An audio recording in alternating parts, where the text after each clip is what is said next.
Во дворе дома, где жил известный абхазский ученый, языковед, академик Хухут Бгажба, собрались его родственники, друзья и коллеги. О выдающемся ученом было сказано много теплых слов. Друзья и близкие вспоминали Хухута Соломоновича Бгажба как человека справедливого и принципиального.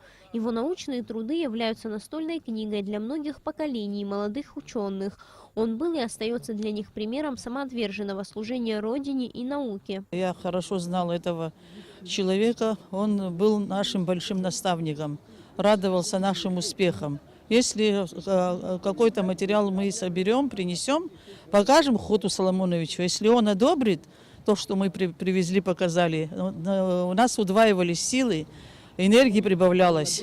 Настолько он тщательно все это смотрел. Мы каждый день ожидали с ним встречи. Настолько было теплое общение. Хухут Соломонович Бгажба родился в 1914 году в крестьянской семье. Окончил абхазскую среднюю школу. Затем в 1937 году Московский государственный педагогический институт.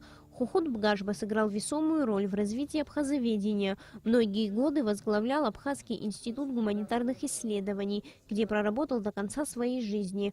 Он является автором более 200 опубликованных работ, статей, очерков, книг, посвященных проблемам абхазского языка, литературы и фольклора. Те, кому посчастливилось поработать с Хухутом Бгажба, вспоминают ученого как хорошего друга, наставника и мудрого руководителя. На первый взгляд он, как показался, несколько таким холодным, суровым, как будто. Но на самом деле был он очень теплый человек. Он относился особенно к нам, молодым ученым, очень доброжелательно и всегда давал нужные такие советы. Был он очень компанейский в быту. Удивительно компанейский. Во-первых, он хорошо умел петь и танцевать. Мы очень часто устраивали в институте такие вот мероприятия, и всегда он выделялся. Идея открытия мемориальной доски у дома, где прожил большую часть своей жизни Хухут Бгажба, возникла давно.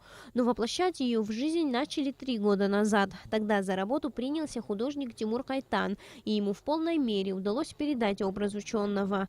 Теперь каждый, кто будет проходить по улице Чочуа, будет знать, что здесь, в этом доме, жил ученый, чьи заслуги перед Родиной невозможно переоценить.